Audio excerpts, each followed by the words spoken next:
You do not become a billionaire all at once. First, you become the kind of person who can no longer live like everyone else. It starts in a room that never feels fully clean, a cheap laptop, a weak fan, a bank account so low you check it before buying food. You are not dreaming about private jets yet. You are dreaming about 1 month where nothing goes wrong. 1 month where rent is paid on time, your phone bill is not a threat, and you do not have to pretend you are figuring things out, when deep down you are terrified you might stay stuck exactly where you are. That is the part people never see when they talk about billionaires. They see the final life, the cameras, the headlines, the net worth, the impossible houses hanging over water or hidden behind gates. But before all of that, there is usually a much uglier stage. A stage where your whole life feels smaller than your ambition. A stage where you are not rich, not respected, not proven, and not even fully believed by the people closest to you. You just have this dangerous feeling in your chest that your current life cannot be the final version.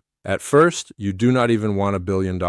You just want out. Out of being careful with every dollar, out of losing sleep over ordinary problems, out of watching people with easier lives act like comfort is normal. In the beginning, your dream still sounds innocent. You want freedom, space, options, enough money to breathe without calculating everything. But that is how it always begins. Extreme wealth rarely starts as a love of money. It starts as a hatred of limitation. So you enter the first stage, the stage where nobody is impressed. Your life becomes repetitive in a way other people do not understand. You work when nobody is watching. You study things your friends find boring. You read about markets, attention, products, leverage, distribution, timing, behavior, and systems, while other people are busy living in the moment.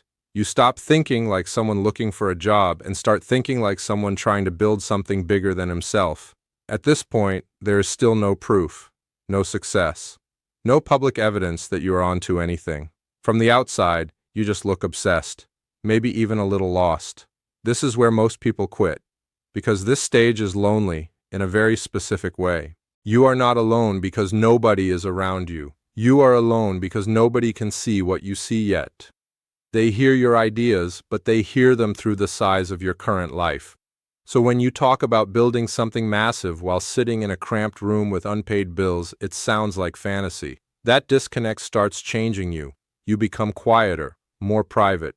You stop telling people every plan because explaining your future to people who only believe in visible results becomes exhausting. Then comes the next stage, failure, not one failure, a chain of them. Bad ideas, wrong timing, products nobody wants. Plans that felt brilliant at 2 a.m. and embarrassing 2 months later. You put weeks into things that die in silence. You launch things that barely move. You tell yourself each attempt is progress, but some nights it feels less like progress and more like humiliation with extra steps. This is the stage where ambition becomes painful, because now it is not just a dream anymore. Now it is a public risk. People know you are trying, which means they also know when you fail. And failure at this stage does something important. It burns the fantasy out of you. You stop thinking success will come just because you want it badly enough. You stop believing hard work alone is magical. You begin seeing the real game more clearly. It is not just effort. It is timing, positioning, product, psychology, scale, and distribution. It is understanding not only how to build something, but how to make the world care that it exists. That realization makes you dangerous, because now you are no longer fueled only by hope. You are starting to understand the machine. Then one day something works. Not in a movie way, not all at once, but enough to shake your life. Maybe it is your first serious product. Maybe a company starts gaining traction. Maybe customers arrive faster than expected. Maybe the numbers on your screen finally move in a direction that feels bigger than luck. Whatever form it takes, this is the first moment your future stops feeling imaginary. Money comes in, and for the first time in your life, it comes in because of something you built. That changes you instantly. This is the stage of first proof, and first proof is intoxicating, because now the world looks different. Before, success belonged to other people, richer people, more connected people, luckier people. Now you have touched it yourself. Even if it is small compared to what comes later, it is enough to break something open in your mind. You realize the wall between your life and bigger lives is real, but it is not unbreakable. Once you feel that, you can never go back to thinking like an ordinary person again. Your income rises, your pressure drops, slightly.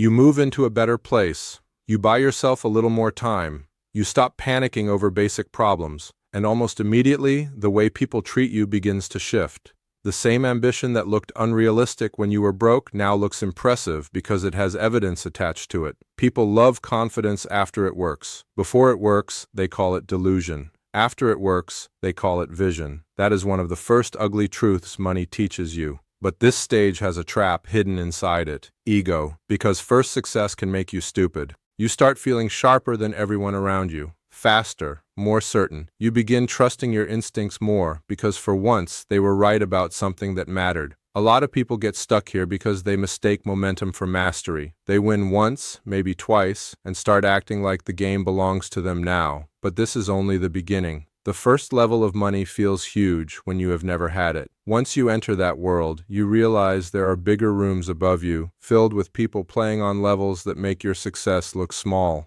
That realization pulls you into the next stage: scale.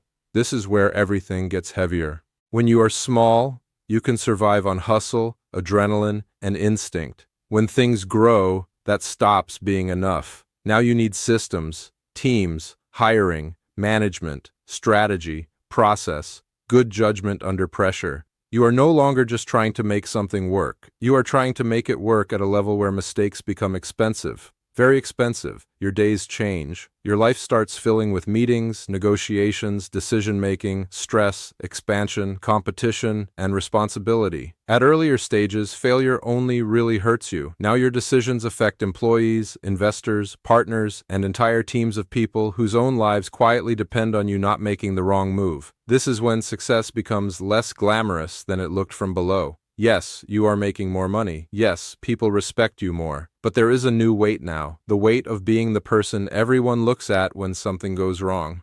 This is the stage where your identity changes. You are not just ambitious anymore, you are important. Your name starts carrying real value in certain rooms. People return your messages faster, investors take meetings, journalists become curious, competitors pay attention, employees study your moods. Everyone wants something slightly different from you, and for the first time, you understand that money is not just comfort, it is gravity. It changes how reality moves around you. Then comes the next leap: serious wealth. Not comfort money, not impressive money, serious money, the kind of money that changes the way you think permanently, tens of millions, then maybe more.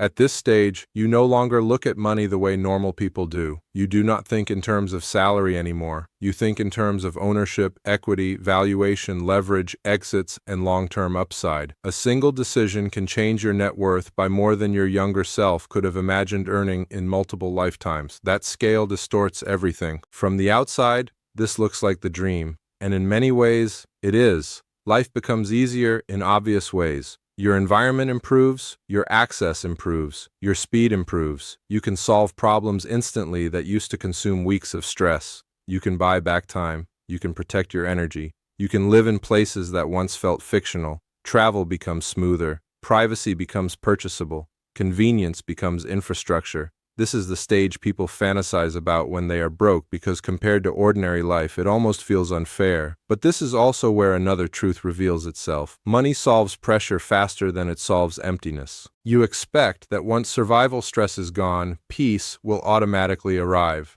Sometimes it does a little.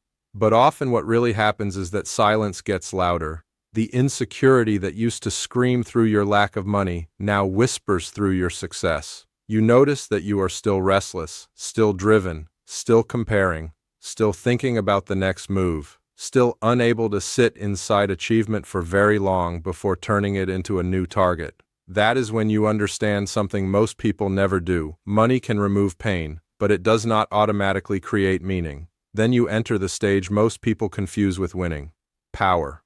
Because now your wealth is no longer just changing your life, it is changing your reach. One phone call can open doors that used to feel impossible. People with status treat you differently, banks treat you differently, politicians treat you differently, media treats you differently, founders want your attention, executives want your partnership. Entire rooms shift slightly when you walk into them because everyone knows you are no longer operating like a normal rich person. At this level, money becomes influence, and influence becomes a different kind of reality. This is when you start realizing that billionaires do not just own more, they live differently at the level of consequence. A normal wealthy person can buy luxury. A billionaire can shape industries. A normal wealthy person can protect his lifestyle. A billionaire can move markets, fund movements, back technologies, create ecosystems, and bend the future in ways ordinary people only notice years later. That is the real distance between being rich and being truly massive. It is not just how much money you have, it is how far your decisions travel after you make them. And still, you are not there yet. That is the maddening part. You can have more money than almost everyone on Earth and still be below the line.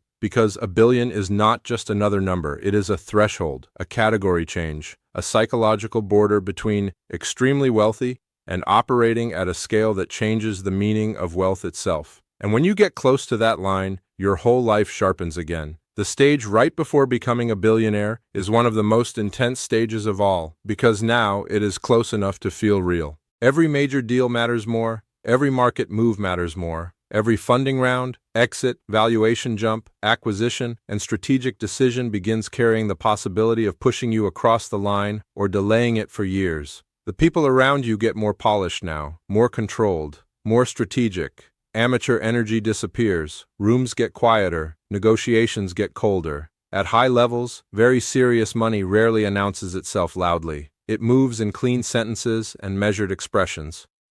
Then one day, it happens. Maybe your company goes public. Maybe your equity value surges. Maybe a deal closes. Maybe an acquisition lands.